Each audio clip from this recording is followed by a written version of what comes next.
So since we be on the topic of origin story right now, man, you feel what I'm saying? I know I'll be popping a lot of pills on here. You know what I'm saying? And motherfuckers don't always understand what's going on with that. Every drug you see me use on here is prescribed. I'm not an idiot. I'm not gonna go put cocaine on the fucking YouTube. I'm not gonna do that. You know what I'm saying? Like, I don't do no illegal shit. I'm not doing no illegal shit. Let's be clear. Yeah. So, so I figure it's only right because something that everybody see me do up on here, and a lot of people just like see some shit for 5 minutes and assume this is this motherfucker 24/7. I mean, in terms of this, yeah, it is, but like, nah, you gotta understand, I play a lot of shit up for the video. I don't play it up, so to say. I make a video when I'm passionate about something. I don't get paid off this. For me to come up on this shit and do some shit, I have to have a reason to do it. Usually that reason is someone pissed me off, or I want to show people something. Like, I want y'all to see something. I want to teach motherfuckers something. I want motherfuckers to understand something that maybe a younger me could have benefited from understanding, but I was too fucking hard-headed.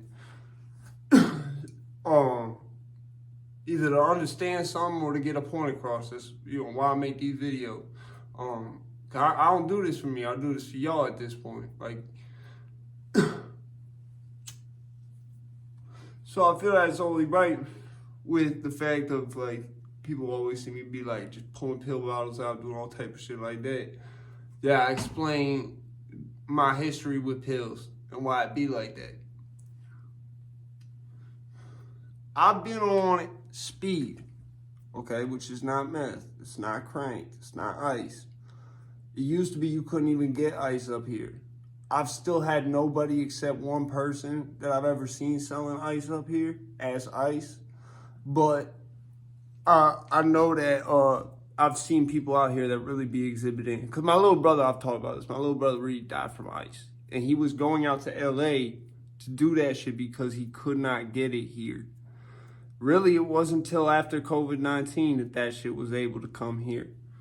So, and I only say that because I never saw tweakers out here. People on crack tweak differently than people on ice. Like, it's very noticeable. Like, someone on crack will do, like, a little tweaky thing for, like, 5 minutes. Someone on ice won't stop.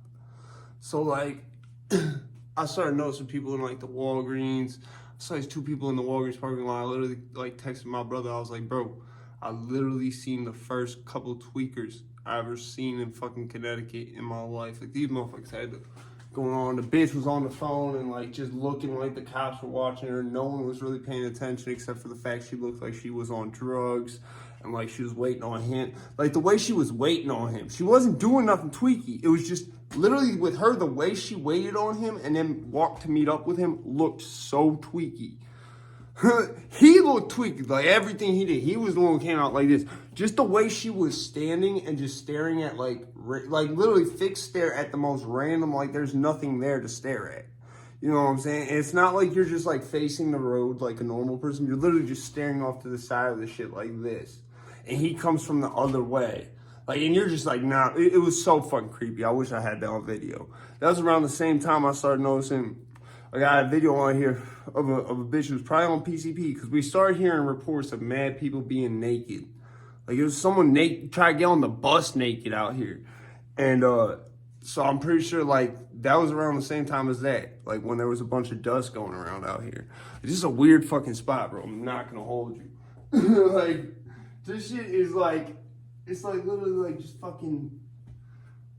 It's literally Waterbury at this point without the shootings. You know what I'm saying? It's like right outside Waterbury, but it's Waterbury. Like, either way, fucking, so yeah, I figured I'd explain my history with pills here. So I've been on speed, which is amphetamine, Ritalin, fucking, Adderall, whatever, since I was 5.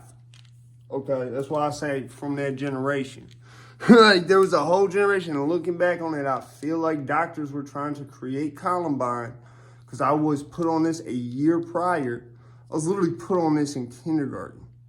You know, kindergarten. And I've basically been on it ever since. Like, it's to a point when I don't have it, I can't. And there was a time I couldn't have it because they won't give you this in prison because it's viewed as a performance enhancer. And me on it versus off it, like off it, put like this, I can't drive when I don't have it. I can't drive a car.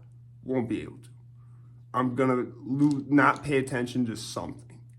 You see what I'm saying? So if I'm driving for more than like 10 minutes and I'm not on no, you know what I'm saying, no speed, I won't pay attention to something. Something will fuck up. I'll ding the car, something. You know what I'm saying? Every now and then I have to detox. I have to take a couple of days off because, like, it's just how it is. But unfortunately, because of being on this since I was 5, and especially my doctor says going through puberty on this, because I was in this all through the group homes. That's actually the first time I got put on Vyvanse specifically was in the group homes and in juvie. When that happened, that like the fact I was on puberty going through that shit, he said it permanently, because during puberty, your whole shit is like permanently starting to assign. And so like he said that in itself like really, you know, sort of sealed the deal on, because I've tried getting off it. If I was off this shit for 9 months, I should have been able to never have to take it again if I didn't need it. You see what I'm saying? And it's just not the case. It's just not the case. Like when I'm not on that, I'm slipping. Like that's how it is, literally. Like so, and I ain't wish that on myself. I ain't, you know what I'm saying? But it's just the way it is. And then over the years of getting into altercations and violent shit and trying, you know what I'm saying, make a quick dollar however I could, whether it was legal or illegal, I got some back pain. I got some fucking, you know what I'm saying, some back pain, some leg pain. My fucking right leg's fucked up. So it's like, there's a bunch of shit where I take that shit for a reason. You know what I'm saying? So I always say Obama on here. Put the 2 and 2 together. You know what I'm saying? Without Obama, this $50. For me, that's my price. Either way, fucking. So I just figure I explain y'all that shit, because a lot of people I don't think understand it. And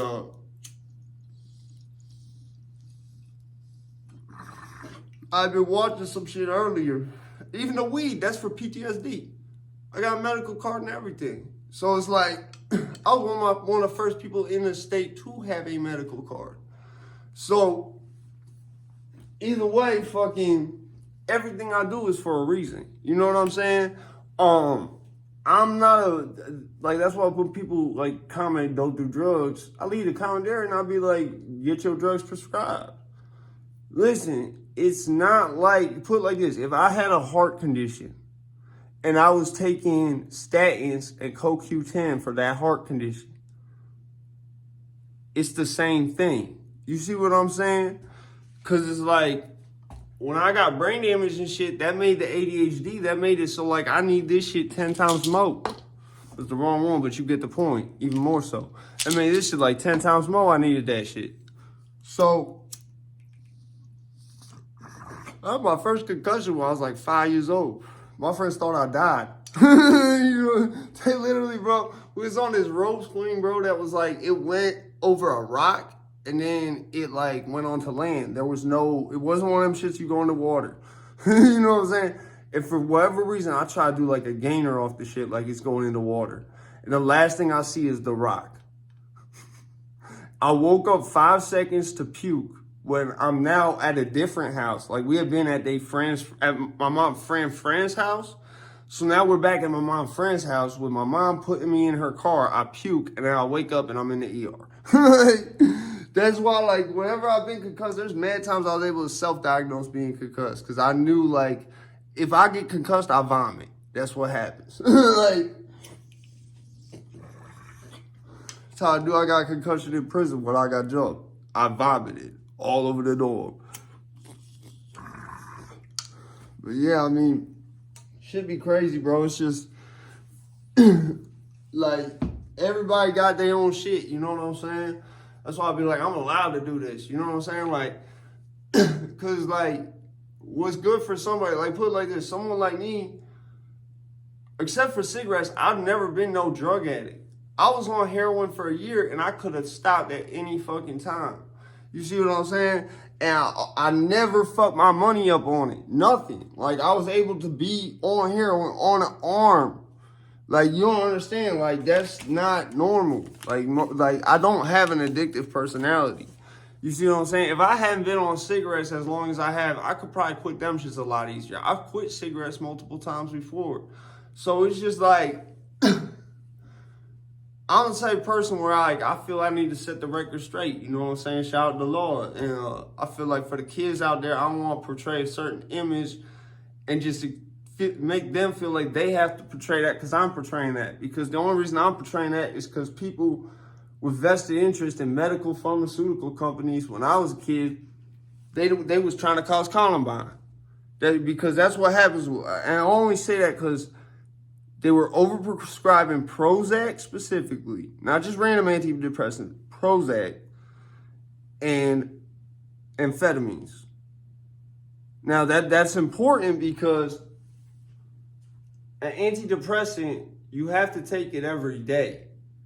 Otherwise, any type of like lithium, have to take it every day or you become unstable. You see what I'm saying? Like I often joke around being like, because I remember back when I was on lithium, that's when they found out that like, nah, he's really not any type of bipolar or any of that. Because the moment I got off lithium, I stopped being the way I was. When I was, like I said, when I was on mood stabilizers, whether it was Risperdal, lithium, whatever, I would be extra violent no matter what. Like you just telling me to stop doing something might cause me to get violent back then. And when I got jumped, like I said, I stopped going to medical. And like after 3 days, they call you. And like the doctor already said, like, I don't think you need to be on this lithium and shit. But you're only here for a couple of years, so we'll just like see how it goes. And they say you could refuse the shit or you could talk to the doctor. And if you refuse the shit, we're gonna set you up. And I'm like, yeah, let me talk to the doctor. So I told him, I was like, I don't think I need to be on this lithium shit. And like all the motherfuckers in my dorm was like, over them 3 days, like, yo, you really should tell the doctor to get off that shit because you seem better without it. Like, and so yeah, like, but I still like I said, without no speed, I'm slipping. I can't be in the streets. I can't be doing the shit I be doing if I don't have speed. I can't even drive if I don't have speed. You know what I'm saying? So it's like, just for me to do my regular ass job with DOT and shit, I need to be on speed. You know what I'm saying? And I often wonder, like, would it still be like that if I wasn't part of that generation? And if, like, my mom didn't listen to teachers when they were like, you should go take them to a doctor. And I feel like my mom only listened because she was an RN. So she's like, yes, doctors know what they're fucking talking about. They couldn't possibly have an ulterior motive. But not think about, well, the medical companies and the, medication companies and shit. The Oxycontin motherfuckers could. You know what I'm saying? Before Oxycontin and shit, I feel like that was the first time they got away with that shit. And that's why they started doing the Oxycontin. They're like, we need to do this for old folks. Like, you know what I'm saying? We'll do this for the kids so that we can get them to kill other people. And then we'll do this for the adults so they can kill themselves. That's sort of how they was thinking, I think. But yeah, I just had to get this origin story, man. You know what I'm saying? For the viewers, for the music. You know what I'm saying? I'm out this bitch, man.